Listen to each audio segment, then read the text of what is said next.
देख रही है कि आगे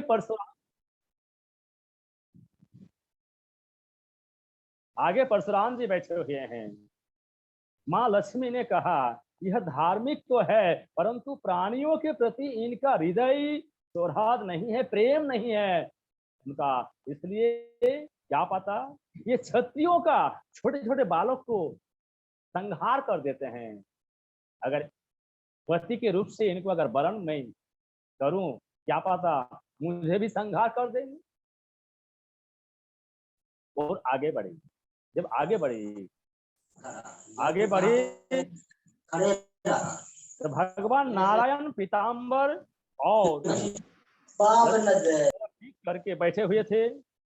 माँ लक्ष्मी देखा, कहने लगी, यह कौन है जिससे मेरे चाह नहीं है।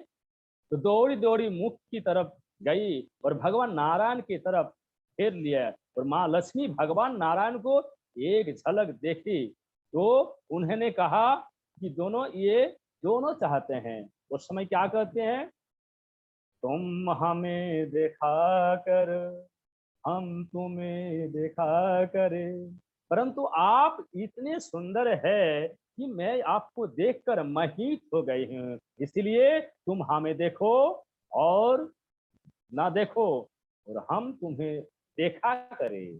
वरमाला उठाई और भगवान नारायण के गले में धारण कर दिए। माँ लक्ष्मी जी प्रभु नारायण के गले में वरमाला को पहना दिए और पति परमेश्वर के रूप में स्वीकार कर लिए। प्रेम से बोले वृंदावन बिहारी लाल की जय, लक्ष्मी नारायण की जय, वृंदावन बिहारी लाल की जय। आज की प्रवचन कथा संक्षेप में इतना ही कर पाए हैं गुरु जी। राधे राधे, प्रणाम आपके चरणों में। बहुत सुंदर, बड़ा आनंद आया आपके वक्तव्य को सुन करके। अभी हमारे जो है बड़े ही भागवत को सुंदर तरीके से तैयार करने वाले चरित्र और श्लोकों को पंडित राजेंद्र जी बहुत बढ़िया से इन्होंने समुद्र मंथन का पावन संवाद का वर्णन किया वक्तव्य के माध्यम से। हालांकि यह तो है बंगाल से, लेकिन फिर भी इन्होंने इतनी शुद्धता के साथ हिंदी को आज इन्होंने बोला कि हमारा हृदय गदगद हो गया। क्योंकि शुरुआत में जब जुड़े थे तो बोले थे कि हिंदी हमारा बहुत कमजोर रहेगा। हमने कहा कि चलिए किशोरी जी कृपा होगी तो बहुत अच्छा हो जाएगा। और अभी कुछ ही ज्यादा दिन नहीं हुए हैं, लेकिन आज इनके वक्तव्य में जो हिंदी का इनका प्रयोग था बहुत बढ़िया लगा, बहुत अच्छा लगा। पता ही नहीं चल रहा था कि यह हिंदी जो है तो इनकी कमजोर है। बहुत बढ़िया। और चरित्र शैली है ना, देखिए वक्ता के अंदर जो शैली हो और उसके मुख का वक्तव्य करते समय जो आकृति हो, ये सब भाव, ये बहुत ज्यादा मायने रखता है। और हमारे पंडित राजेंद्र प्रसाद जी इसी प्रकार जब वक्तव्य दे रहे थे तो प्रसन्नता के साथ उस वक्तव्य को प्रस्तुत किए, जो देख करके सुन करके बहुत प्रसन्नता हुई। आप सब भी जो सुन रहे थे सबने बहुत इस कथा को पसंद किया है। बहुत अच्छी कथा थी और बहुत अच्छा इनका परिश्रम भी था इसके पीछे। देखिए इस अवस्था में भी इतना प्रयास, अथक प्रयास, यह इनका बहुत बड़ा पुरुषार्थ है।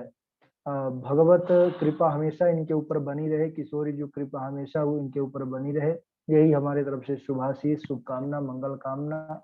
किशोरी जी कृपा से आप उत्तरोत्तर भागवत के प्रसंगों पर खूब अच्छे से मेहनत करके वृद्धि को ज्ञान में प्राप्त करते हुए और खूब इसी प्रकार कथा चरित्रों को बोलते रहे। बहुत सुंदर। प्रणाम गुरु जी, आपका आशीर्वाद है। मैं तो बंगाली परिवार का हूँ और पूर्ण रूप से नहीं कर पाए और कथा और भी विस्तार में औरों था, परंतु दे नहीं पाए गुरु जी, इसलिए मैं माफी चाहता हूँ। दिन जो मेरा एब्सेंट हो गया उसमें मैं बहुत बड़ा शर्मिंदा हूँ। फिर प्रयास में लगल है गुरु जी, प्रयास कर रहा हूँ, आपका आशीर्वाद चाहिए। और जूम ऐप से जितना ही हमारे सहपाठी जुड़े हुए हैं उन सभी को मैं प्रणाम करता हूँ। कहीं अगर गलती हो मुझे क्षमा करके अगला मार्गदर्शन दिखाएं।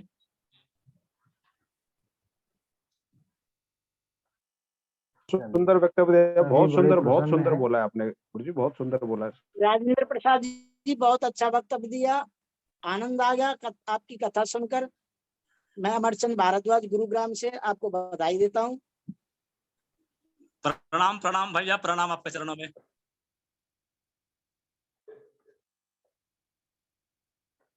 चलिए, बहुत सुंदर और बड़े सरल भी हैं, है ना। देखिए, वक्ता को ऐसे ही होना चाहिए, परम सरल होना चाहिए, सहज होना चाहिए, जो सबको, ऐसा नहीं कि जो है सबको, सबके लिए जो दुर्लभ हो जाता है वो ज्यादा उत्तम वक्ता नहीं कहलाता। तो बहुत सरल भी हैं, बहुत अच्छा इनका स्वभाव है और भक्ति भी है। बस यही चाहिए, एक श्रेष्ठ वक्ता के लक्षण यही हैं। बढ़िया है, इसी प्रकार आप खूब परिश्रम करते रहिए। किशोरी जी कृपा से बहुत अच्छा जो है तो अभ्यास होगा, भगवत कृपा होगी, भागवत सेवा आपको प्राप्त होगी। ठीक है ठीक है गुरुजी, प्रणाम प्रणाम।